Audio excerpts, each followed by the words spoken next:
tunaingia kipindi nyingine.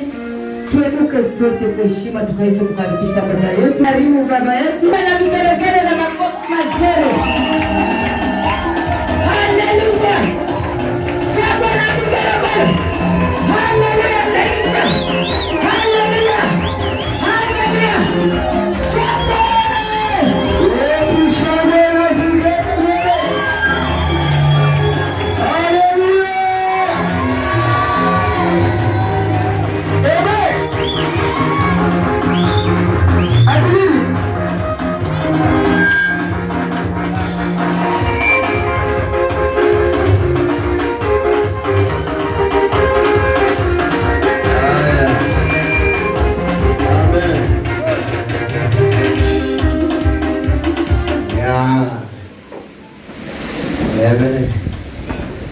Nasema twende. Ati twende. Ile kubwa ama ile ndogo? Ile kubwa ama ndogo? Kubwa sana. Haya, tutaenda twendete. Nataka nikubariki neno la Jumapili ya mwisho. Amen. Na 2020. Yes. Haleluya. Asifiwe sana Yesu Kristo. Asanteni kwa kuwa huu mwaka niko na ushuhuda nyingi ambazo siwezi kuzitaja zote nikazimaliza, lakini ya kwanza kabisa katika moyo wangu, shuhuda ya kwanza ambayo hiyo sitakosa kuisema. Amen. Haleluya. Ya kwanza kabisa ni ya kwamba Mungu amenilinda January to December. First lazima nishukuru. Wewe unashukuru kwa sababu ya ndoa, mimi ninashukuru sababu ya uzima. Haleluya. Uzima ndio kila kitu. Kama ukikosa uzima nisingekuona. Kwa hivyo pia wewe sema ni asante Yesu. Sema asante Yesu kwa kunifikisha Jumapili ambao tunakaribia kuona mwaka mpya. Hii ndio Jumapili ya mwisho. Bwana, ninakushukuru. Wacha sasa nitazamie Jumapili ya mwakani ikawe ya baraka. Yes.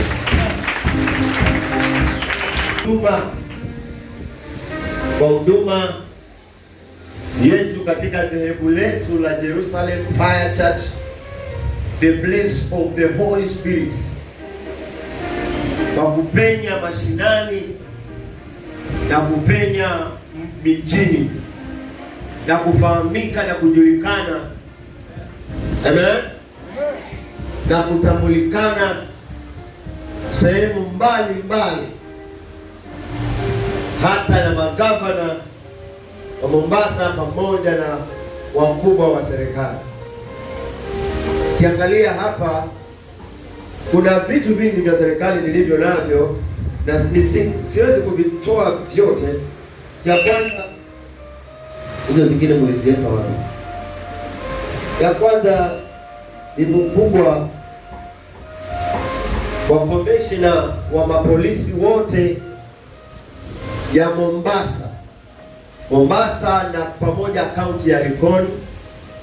Alinitambua kuwa ni mtumishi, kwa hilo namshukuru Bwana.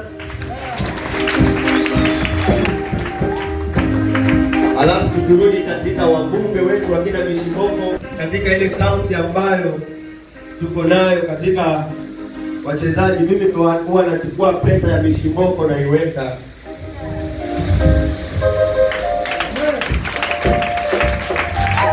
kwa ucheja na wa mapastors wa Likoni. Haleluya.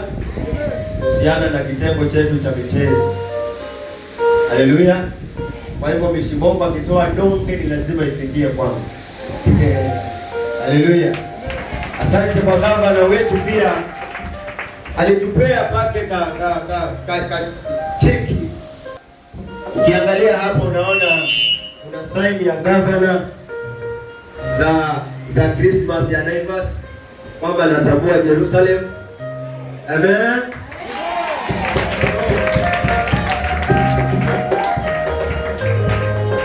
Niliwaambia Mungu ni mwema.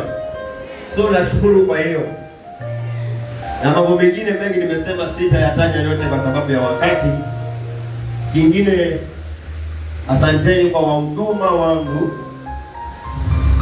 ya kutushikana mikono katika kila hali na mali, uzuri kwa ubaya. Unajua kuna twende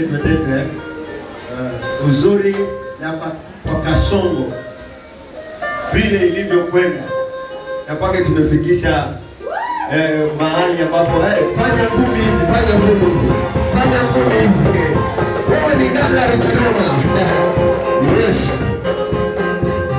Hata kama hakuchanga, hata kama hakuchangia, lakini pata aibu. In Jesus name. Aha. Kwa mgeni sina shida na wewe, wewe ni rafiki yangu kuliko mhuduma. Mgeni yoyote aliyekuja ni rafiki yangu kuliko mhuduma. Wajua mama lazima ndio kuongelesha watoto wake ambao wanaingia wageni. Huduma ni kisongo na ni unajua kasongo ni ule ngiri. Ana meno mawili makubwa. Ule ngiri. Haogopi simba. Yeye kupitia karibu na simba, alafu akawachokoza, alafu akaanza dunia. Haleluya. Kwa hivyo asante. Wahuduma wangu wapendwa, kwa kweli kabisa mnanipenda na upendo wa kweli, lakini si wote, lakini hapa nimeongea vibaya. Mahali palipo na watu 10 kuna 2 wanakuchukia. Si ndio? Lakini siku hizi zimebadilika. Mahali palipo na watu 10 kuna 1 anakupenda, wote 9. Amen. Lakini mimi na wewe tunapendana. Si kweli? Si unaniombea? Sinakuombea. Yes, usinichukie hata kama kuna kitu nilinyima wakati mmoja sikutekeleza, zote mimi na wewe ni marafiki. Haya, kitu kingine nakupenda kwa sababu tulishikana mikono hapa na pale kwa kuombeana, kwa kufarijiana, kwa kusaidiana. Hilo ilikuwa ni namba ngapi? I say ni namba ngapi? Ukisahau tunakuhesabu wewe. Namba ya 3. Kwanza tuko namba 3 na bahati nikiwatoza 5. So tunaingia namba 4. Namba 4. Unaweza sema ni kwa nini? Anaweza kisia kama kweli yeye anajua kile tunachoendelea. Yote ni majoko mbaya. Ndio kumwona kama unajiamini hiyo namba 4 inaenda wapi?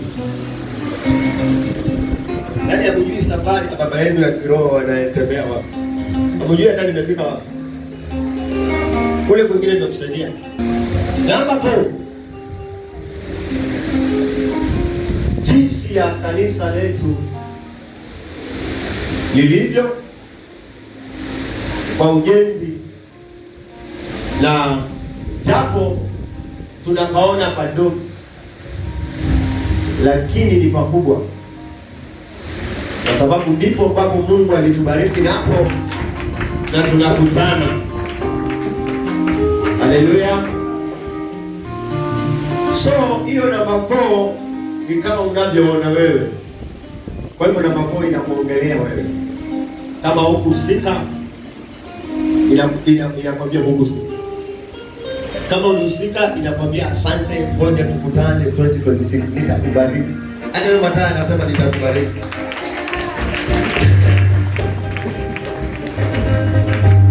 So sometimes ukiona kwamba kuna jambo lolote katika madhabahu ya Mungu, ni vizuri kuhusika. Ni vizuri kufanya jambo pasipo kukwepa. Kuna ujenzi, kuna uchafu, watu wafagia, wanafanya whatever, pia umekuwa mmoja wetu. Haleluya. na ni vizuri kuwashukuru nyote waliochangia na wasiochangia, kwa sababu mifuko haifanani na roho hazifanani, but Mungu hana upendeleo. I say I love you, I love you too. Naona utajibu afadhali nijibu mwenyewe. Haleluya. Ukienda mahali jiangalie. Bwana Yesu asifiwe sana. So nawashukuru kwa jinsi ya kanisa mahali limefikia. Asanteni kwa idadi ya washirika ambao pia Mungu ameongeza. Ndio namba. Idadi ya washirika wetu ni wengi, sema ukweli, kwa sababu idadi ya watu ambao niko nao kwa rekodi yangu ni wengi. Sasa kuna washirika wengi walisafiri sana, so kuanzia wiki ijayo ndio wanarudi pamoja na watoto wao, maana likizo ilikuwa kubwa. Amen. Na wengine walienda tu juzi. Kuna wale walitangulia shule ilipofungwa, kuna wale walienda katikati walipokuwa wanatafuta fare, na kuna wale walienda sikukuu. So kuna watu wengi hatuko na wao. Hata wakina military waliondoka juzi. Sasa wako ya Kenya, sijui Siaya, sijui Isu. Na kuna hawa hapa Kinango. Na hawa Kinango, na kuna hawa Ukambani, na kuna hawa wengine wasiokuwa na kwao, lakini wanaenda hujui wanaenda wapi. Lakini watakuja wanamuaga, mwambia baba sitakuwa, tukutane mwaka ujao. Nakuuliza unaenda wapi? Niko tu. Maybe amewekwa kinyumba, hatuwezi jua. Unajua holiday ni ndefu hii. Sasa kuna jamaa pia haendi kazini. Sema amen pia. Haleluya. So ni wengi ambao ninawajua hapa, si watu kama na ile kitabu yangu ambayo nilikuwa naandika wale waliona.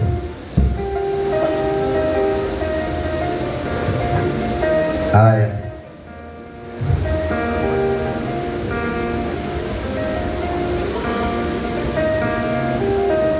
Aha, tuko na watu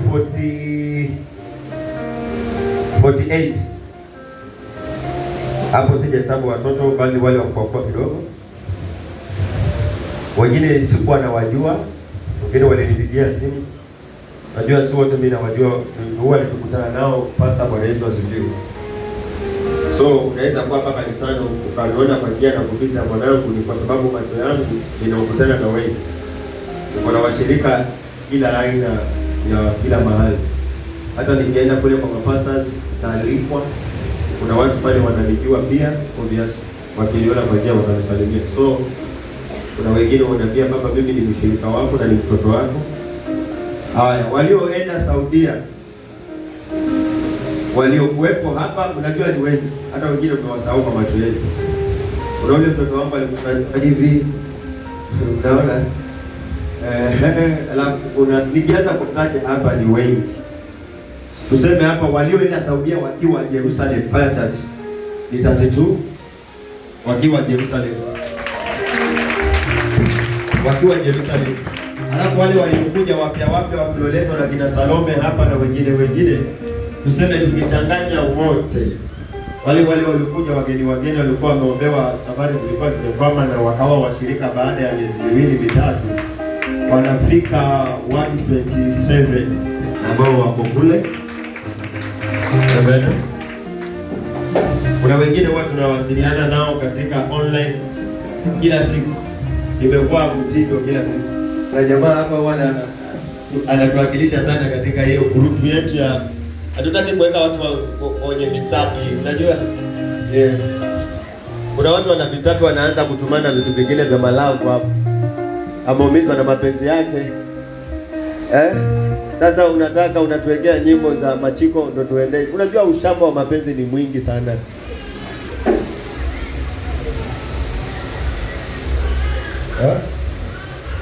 Grupu ya kanisa unatumaje mambo ya kama uliumizwa kuja kwa pasta muone pale niombe. Hata nakuweka vitu kwa grupu. Kwa maana wengine wengi niwalete nikingwani kwa ile grupu. Mwingine hata ajui nyimbo za tena, anaweka nyimbo za dunia kwa mapenzi yake, alafu anatuma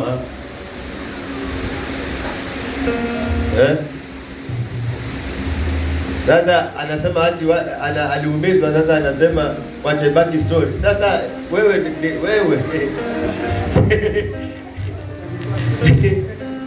wacha ibaki story. Sasa bora umetuwekea kwa group, bado inakuumiza, ndio maana umeweka wewe, umeshikwa na kaswende. Amen. So wanaongea nao, hata jana walikuwa niomba na kwamba niwaombee before nikuje ibada, but nikaangalia hiyo time nikiingia na wale wameanza. Unajua ukipatana na kina Tina na kina Jennifer na kina Margaret, huyu mwingine anaitwa nani? Ni Zuleka au wengine, na kina Winnie. Yule Winnie alikuwa akisoma Biblia hapa, sijui kama mnamkumbuka. Story haziishi. Nakuwa baba, usiende, wacha hata sisi nasi ni watu wa Jerusalem. Sasa kwanza mtako nikitoka hapa niko na ibada nyingine nafanya kule ya online, alafu ndo then ninakuja sababu ninawakilisha hilo. Na ni watoto wangu na wanataka maombi kwa sababu kule walipokwenda sio kwao. Hakuna marafiki, urafiki zao ni kazi na wanachoka sana. Amen. Na tuwaombee. Haleluya. Na watu wengi sana. Sasa hizi tumeanza kuongea nao. Unajua mara ya kwanza hawako active sana. Sasa hivi wako active. Unarudi wewe. Unarudi tena. Unarudi gani siku hii? Jana. Tunakuombea wewe. Amen. So ninashukuru kwa hiyo na mambo yote, na nakushukuru kwa wewe kuwa hapa leo. Na nakushukuru kwa zote zilizofanyika kuanzia hii mwaka. Siwezi kupitia, maana ndio mwaka huyu baba na yule mama walisimama kwa kufanyiwa kuwa leverage, si ndio? Kwa hivyo mwaka umefanyika vitu vikubwa. Unaweza kuwa umepitia hali ngumu ya ugumu wa maisha. Amen. Lakini kuna jambo Mungu amelitenda. Sasa usikubali tena mwaka unaoingia ukawe wa ugumu, bali ukawe kwa urahisi wa kubarikiwa. Kwa hivyo niko na shuhuda nyingi ambazo siwezi kuzitaja, bali zingine unazo wewe. Amen. Na nashukuru mwaka Mungu alifadhilia wale mbuzi. Asante. Nani huyo ambaye alisaidia kuhubiri? Alisaidia kuhubiri. Mungu akubariki. Mbuzi. Alinisaidia kufagilia mbuzi. Ulikuwa na mbuzi zingine hapa zile. Unajua ukifuga ile mbuzi ambayo haina pembe, huwa inasumbua sana jamani. Inaitwaje? Mbuzi koko. Mbuzi koko. Hata marabu koko, si marabu original, si ndio? Huwa ana shida sana, anajaribu kuongea Kiarabu na sitaki. Ni cha ukoko.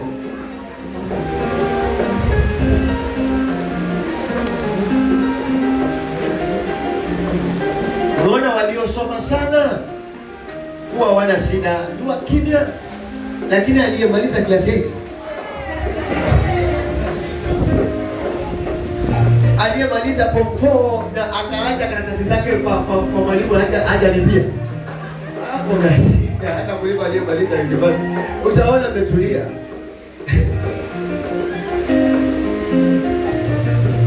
Afadhali ambaye hajasoma anajua sijasoma, kuna mambo nikianzisha sitayaweza. Sasa heri ni nyamazi.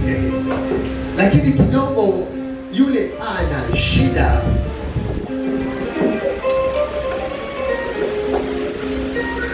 Tajiri aliyetajirika sana hana shida, lakini tajiri njaa, akipika chipsi hali kwa nyumba, anakuja na mkeka nje. Alafu achukue picha zote, hakikisha ametuma TikTok, Facebook, Instagram, hata zingine anatafuta kuni ni hivi nyingine kwa wala hiyo inaonekana. Chips kwa mkeka.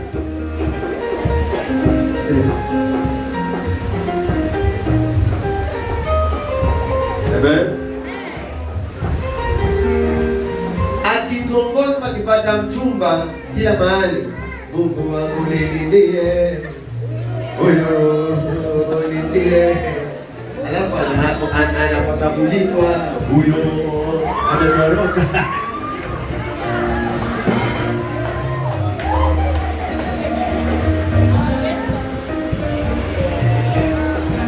Siku moja babangu akaja akaniambia kitu. Akaniambia, nitaka kujua mwanamke anakupenda. Kama nilivuta nikiwa mkubwa, sijavuta hivyo mkubwa.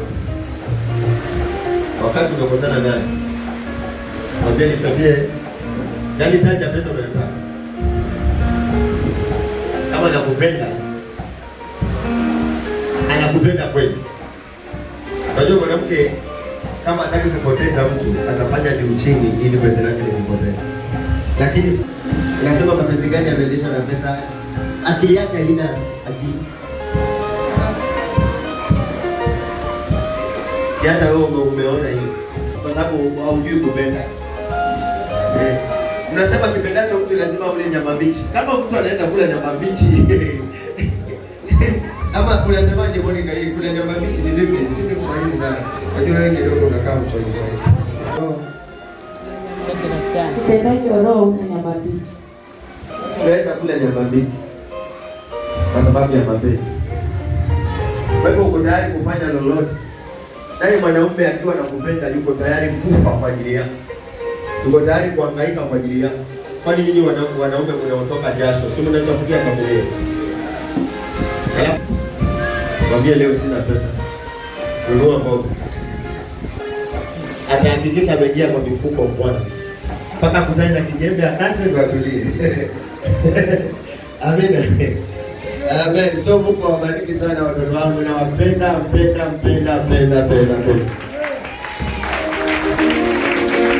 Amen. Nimesema na wapenda. Mbona kabla mlireply? Hii iko salama.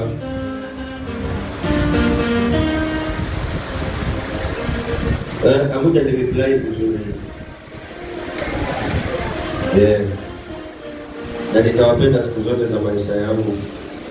Pake pale Mungu atasema Johnny inatosha. Sawa?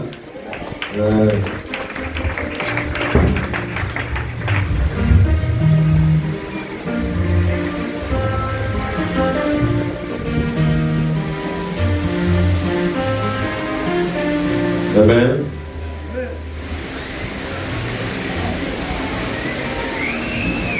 Tunaingia katika kipindi kimoja kwanza tumalizane nacho, alafu hizo vipindi vingine zitakuwa zinaenda sambamba bila. Nasikia Roho Mungu akisema tumtolee Bwana sadaka. Na ni desturi yetu, na ni kawaida yetu. Andaa sadaka yako pole pole bila kusumbuka na Mungu. Sadaka yako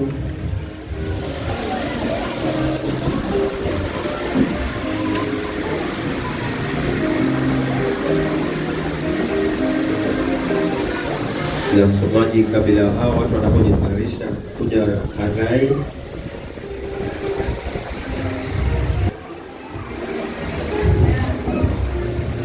inasema mlitazamia vingi mkapata kidogo.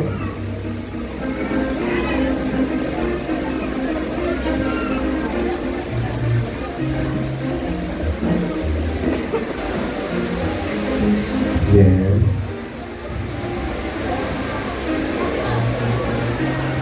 Amen. Yes.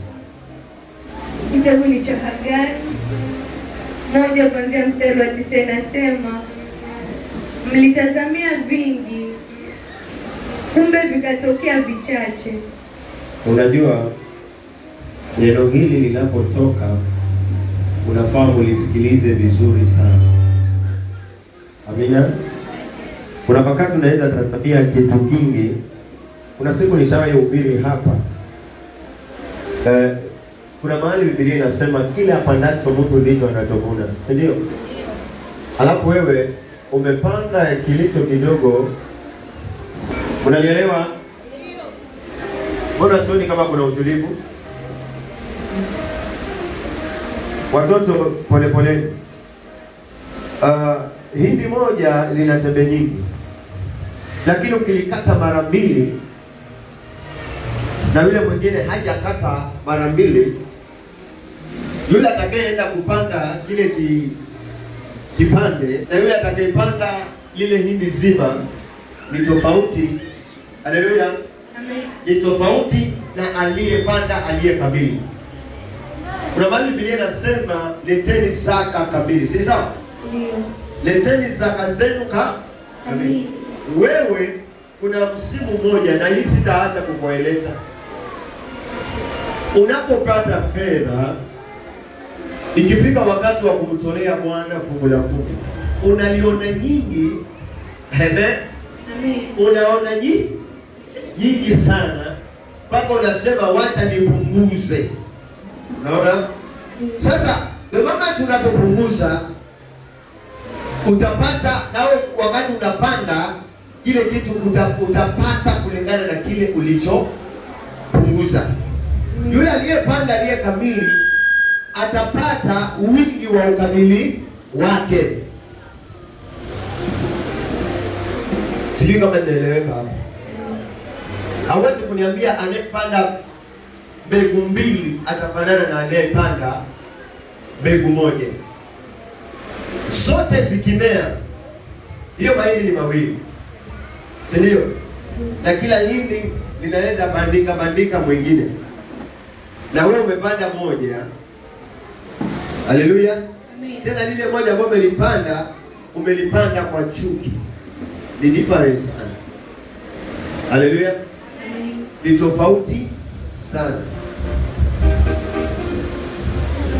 Moyo wa kusikia neno la sadaka na unausikia ni kama moyo wako unajawa na kachuki fulani, unamchukia Mungu unayemtolea, lakini unafurahi kama wale watumishi wengine waliomtolea Bwana kwa furaha walibarikiwa.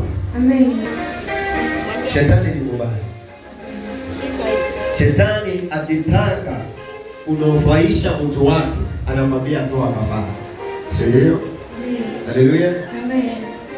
Alafu shetani akikuingia wewe anamwambia usimtolee Mungu, maana anajua hiyo ndio siri kubwa ya kufanikiwa kwa mwanadamu. Hiyo ninakwambia, siri kubwa ya mafanikio kwa mwanadamu ni matoleo. Ndio maana Biblia ikakwambia heri kutoa kuliko kupokea, maana atoaye pia atakayebarikiwa. Kutoa ni kupanda, yaani unapanda mbegu njema ya mafanikio juu ya maisha yako. Hata mtoto wako unapomtolea, unajua unaweza sema mtoto wako ashiki shule, lakini yule mtoto hujawahi kupenda hata ukamweka mbele za Mungu.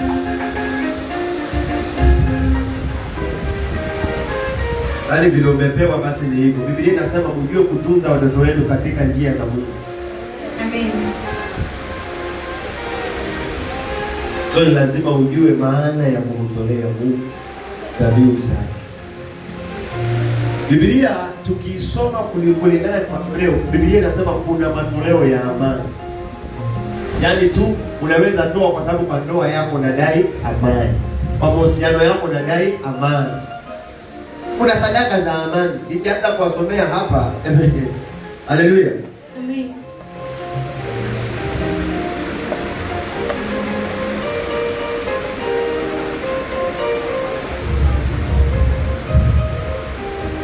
Amen. Kuna sadaka za amani.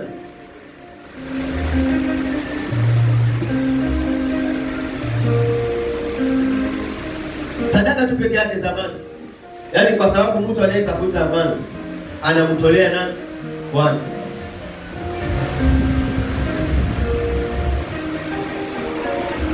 Amen. Sasa wewe badala utafute amani, unaona vitu vingine vinatendeka, unaona ni kawaida. Na anayekuharibia amani anaenda kutolea shetani wake. Anayekuharibia amani japo, si ndio? Anayekuharibia vitu zako, usifikiri anaenda kwa mganga bure. Usifikiri anaenda mizimuni bure. Anayekuharibia watoto wako, usifikiri anaenda kwa mzimu bure. Nakwambia Amen. Waulize hao waganga ama waulize hao wachawi. Hao hawafuati bure. Amen. Amen. Na sisi tumezoea.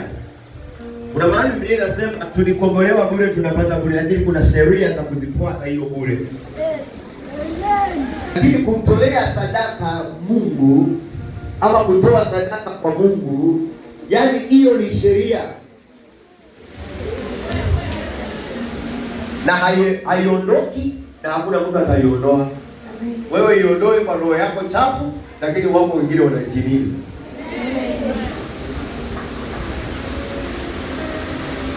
Na mtumishi mmoja anasema ukiwa na shida hata ukiambiwa utolee mavi sadaka, unatolea sababu unataka kufa. Unaona uko karibu kufa. Gharama mavi. Niliwaambia nyinyi wengi kama ulienda kwa waganga wakubelishwa zile vile vitu vya usinyeusi zile. Si tulikuwa na mama mmoja hapa katuelezea anachukua jongoo, mavi, anakaranga na zile mavumbani, alafu anaweka asali. Ona na mavi imechanganya na asali na uji. Unasema ya kula mavi.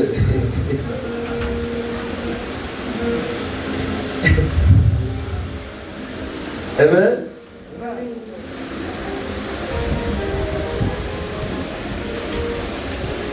So kuna sadaka za kuleta amani katika maisha yako, katika nyumba yako. Amen. Amen. Na ilifanyika tangu zamani. Tukianza hapa tukisoma kitabu cha Kutoka 2024. Unajua mtu mwingine 2024 yeye anaona sikiza hizo sadaka za amani watu walienda kuteketeza. Amen. Kitabu ni cha Kutoka 20:24 inasema, utanifanyia madhabahu ya udongo na watatoa dhabihu zako juu yake, sadaka za kuteketezwa na sadaka za amani, kondoo zako. Na wewe unasema maisha yangu nimekosa amani. Sasa kumtolea Mungu kwa sababu ya kudai. Unaona vitu vinatolewa wapi madhabahu? Kuna mahali anaambiwa hata kuna vijana kuna vijana wa Israeli walienda kumtolea Mungu sadaka za maisha yake kuwa na amani. Amen. Haleluya. Vijana. Inasema akapeleka vijana wana wa Israeli. Hebu tusome hapo Kutoka 24 verse 5. Kitabu cha Kutoka 24 mstari wa 5 inasema, akapeleka vijana wana wa Israeli waliotoa sadaka. Na ni vijana. Unakuta hapa vijana ni mgumu. Hata kitabu cha vijana alipesa kutoa shilingi 20. Wewe unaona wewe ni mtu wa kawaida. Wewe unaona mtu wa kawaida wewe. Ni vijana tulio nao manifahamu.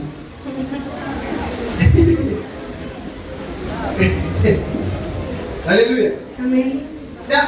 Na kijana ana matumaini. Wacha nikwambie matumaini ya kijana yapo mikononi mwa Mungu. Kwanza sana wewe afadhali mtu ambaye mtu mzima amepitia mengi anaweza kukufunza, lakini wewe unataka kukaa uongozwe na Mungu.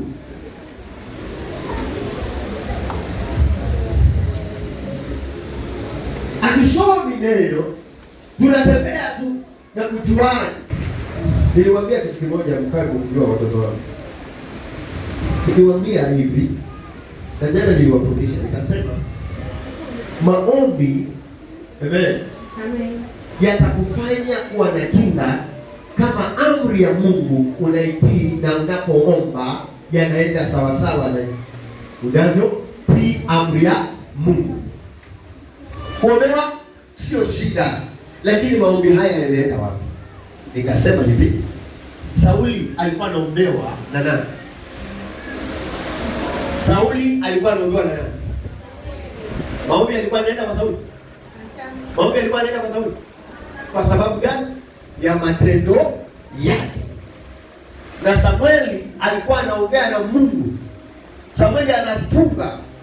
Samueli anaomba. So unaweza kuombewa, lakini kwa mtu mwenye tabia mbaya, yana bounce. Ndugu yangu, yana bounce. Yana bounce.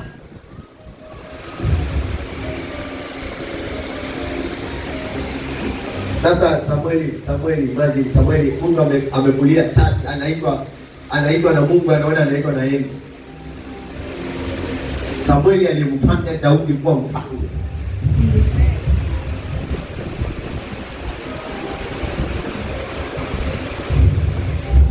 Kwa kukosa kutii. Wewe unazini, wewe unafanya usharati, wewe unakanywa, wewe unapenda mambo ya dunia. Jana nikawafafanulia jinsi ya kuepukana na dunia. Mungu alipokuwa anaombea watu wake, nikasema ya kwamba kwa nini Yesu alifika wakati akasema nyinyi mumetemwa na dunia. Why? Kutemwa na dunia haimaanishi kwamba hauko duniani, bali uko duniani, lakini matendo yako si kama wale ambao hawajaokoka. Huwezi kusherehekea nyimbo za kina Diamond ni mama.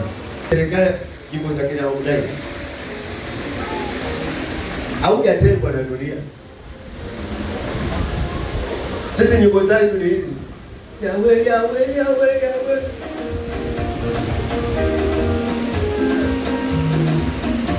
Kuna kijana na visikino. Huko kijana na vidole kama kina kidi sisi tupile. Haleluya. Bwana asifiwe sana. Sio jua kukaa na Mungu. Alafu ukikaa na Mungu, Biblia inasema ya kwamba watachukiwa na ulimwengu. Unafikiri watachukiwa na ulimwengu aje? Ni watu wanaopenda vitu vya ulimwengu watakuchukia. Maana saa zote wewe unataja mambo ya Mungu kwa sababu uko ndani ya Yesu.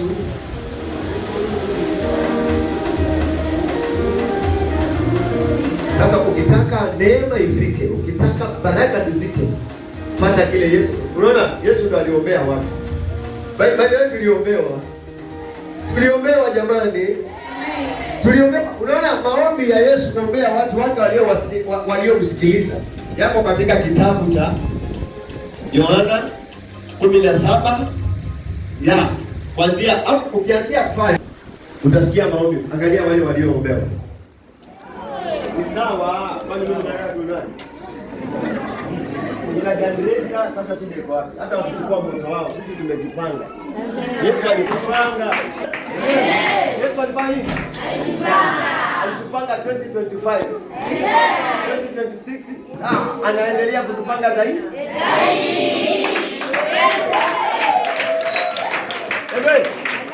Wacha tusikie, sisi huwa hatufungiwi sauti. Kama ajabu mwanadamu hafungiwi sauti. Amina. Sauti yetu itafungwa wakati roho imeenda kwa Baba. Hebu tusikie pale Yesu alipotuombea. Sikia Yesu alipotuombea.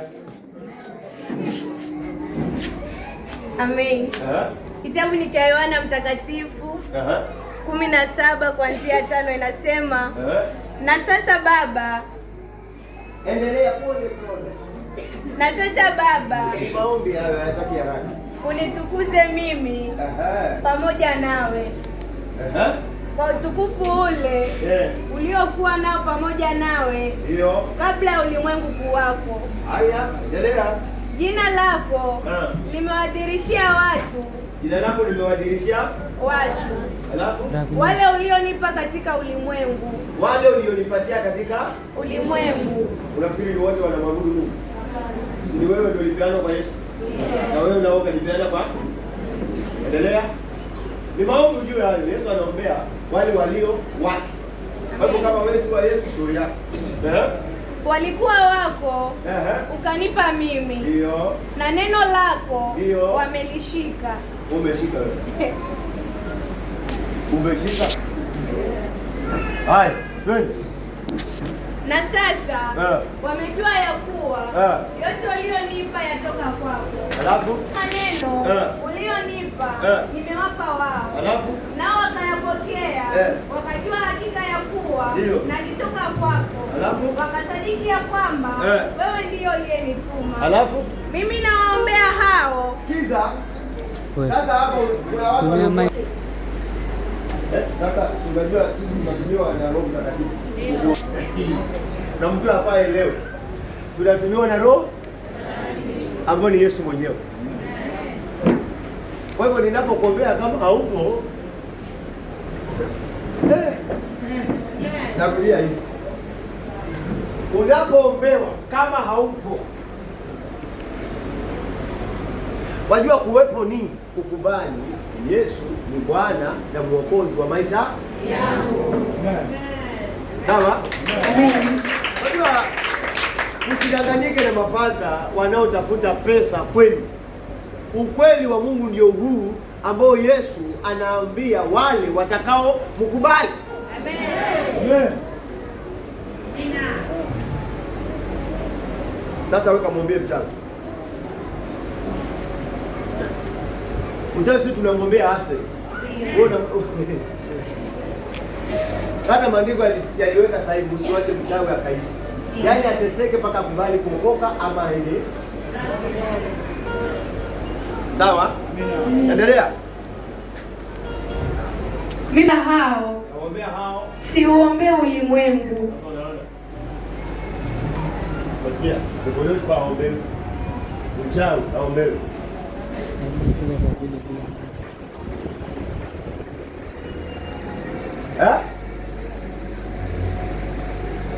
Mchawi afanye nini? Aombe. Tukolewe kwa aombe.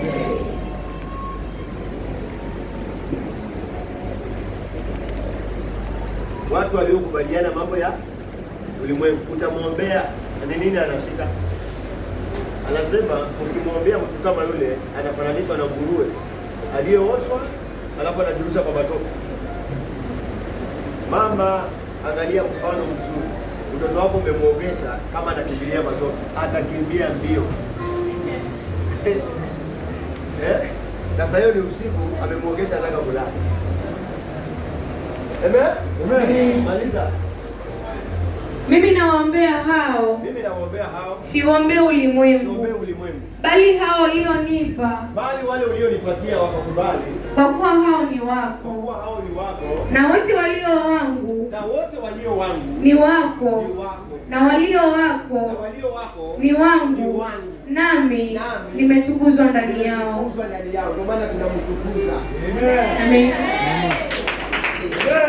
Amen. Amen. Ndio maana tunafanya nini? Tunapocheza, tunapoimba, tunaporuka, na tunapoomba, na anatuombea.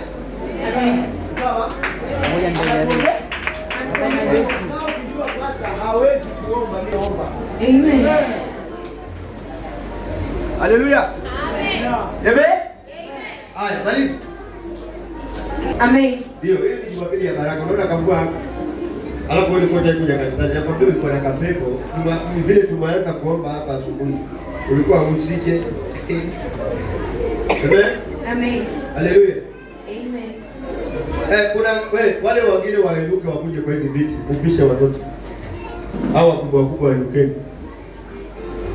Mlusi. Nimeongea Kiswahili. Kuna kiti hapa.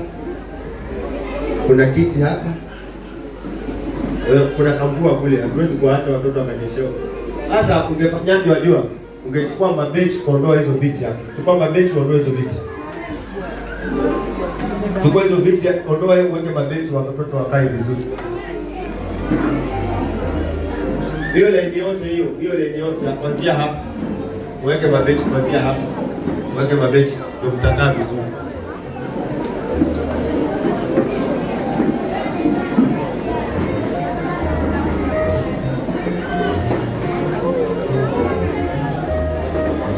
Utakuta watu wazima wameenda hapo kwa watoto.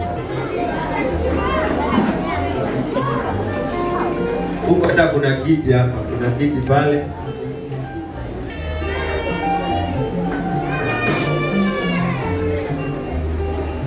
Hapo kuna kiti hapo. Viti ni vingi, songa huko mamangu wa kiroho.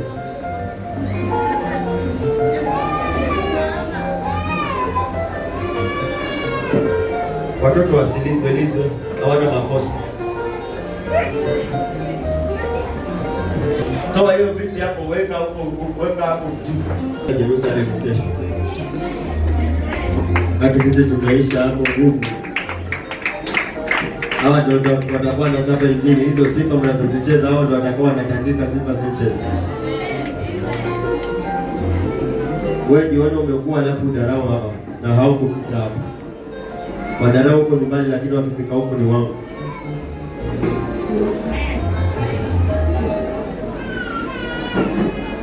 Haya. Kama hawajatosha hapo kwa hizo vitu wainue hao weke benchi hapo. Wainue weke benchi. Umetosha? Ha?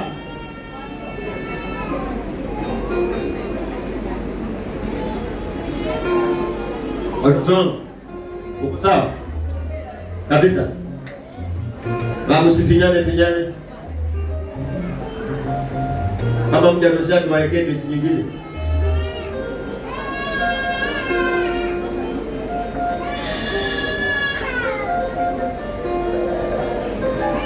Nenda pale. Mama. Nenda pale.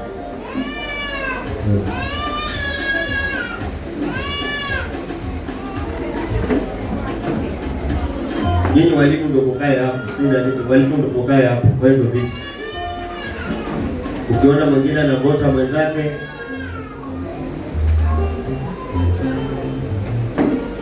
haya wale wa mama mkiwa na watoto kuna mahali hapo kuna nani unaweza enda hapo hakuna mvua inanyesha. Hapa kwa hii dirisha ya hapa kwa hii. Hapa tiki mvua. Haya.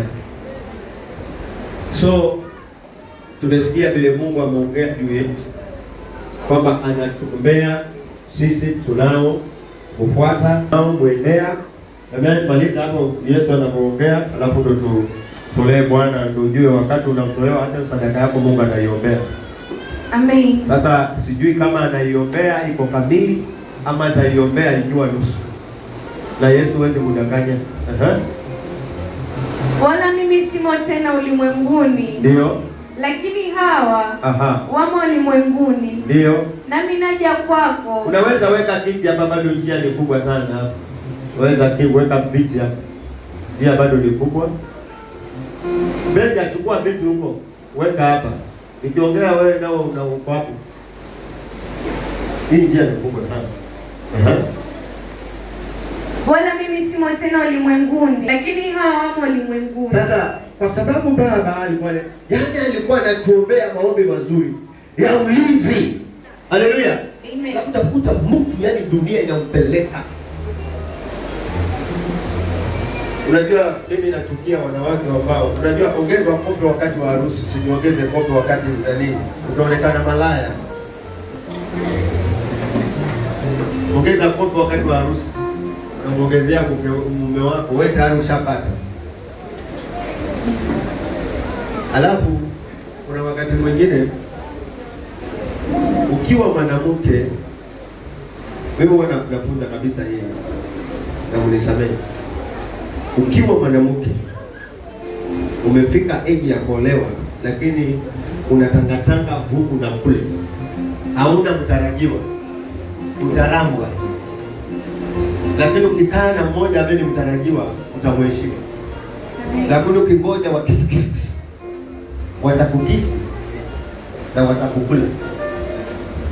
Lakini ukiwa na mtarajiwa una confidence ya kwamba ninaye mulindia, ninaye na matumaini naye. Sio kama naeleweka. Mwenye ufahamu ndio peke yake ameelewa. Mwenye kichwa ngumu hajaelewa imempita na irudi. Amen. Amen. Katika maisha unakaa na maarifa. usipelekeshwe. Unajua siku hizi kumekuja ushauri nyingi baba. Kwa TikTok kumekuja ushauri nyingi sana. Za kupotosha, za kujenga, lakini nyingi zilizo pale ni za umbea na za kupotesha. Na vijana wetu wameweka hiyo kwamba desturi, mpaka mtu anajiweka picha yake anaweka msemo. Yule nguruwe aliyeoga akajirusha kwa matope. Shwari, lakini nguruwe naye sicheze na mnyama ambaye anaona siku zake na ni mnyama. Kwa hivyo kuna mifano ya watu wanakaa kama na wanaona siku zao kama tolee Mungu alafu tupambane baadaye. Tolee Mungu.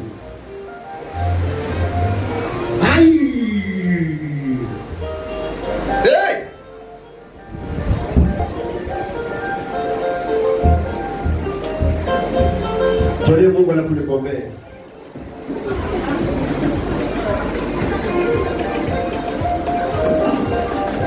Njoo taratibu tu. Njoo taratibu. Taratibu tu.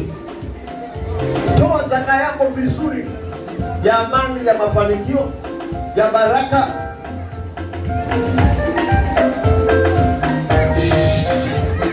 Wazee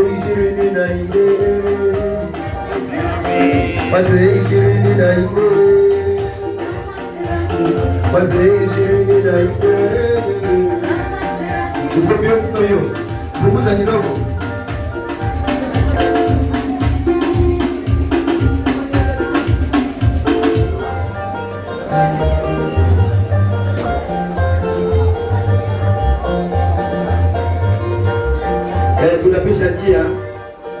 Tunapisha njia wenzenu. Tunapisha njia wenzenu wapate nafasi ya kutolea Mungu wake.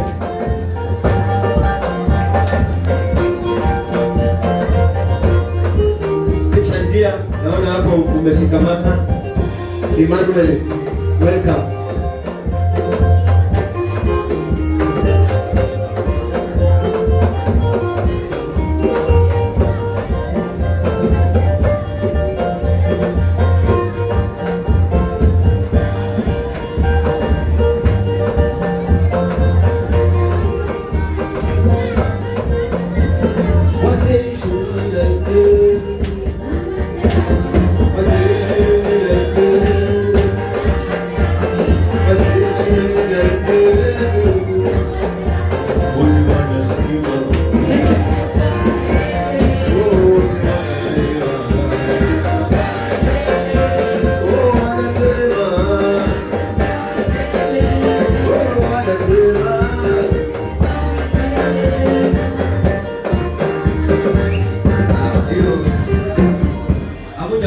Hapo mavyombo.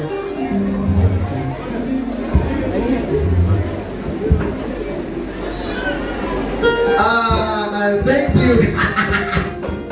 you. Thank you. Asante sana.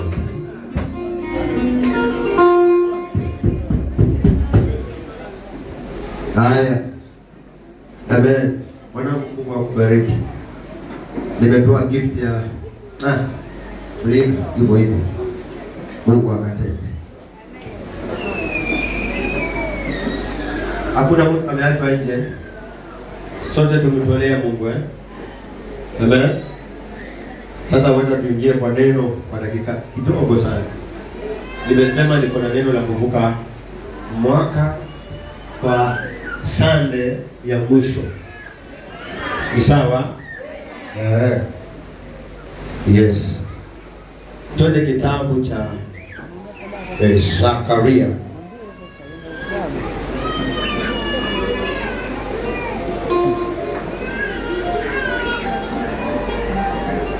Umetukuka.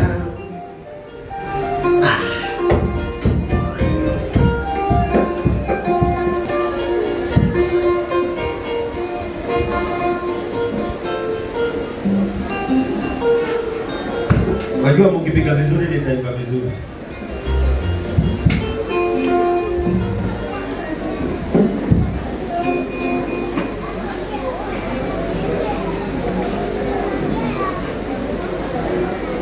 Zakaria 8 tutaanzia 1 tu. Baba, ni neno lako tunaliheshimu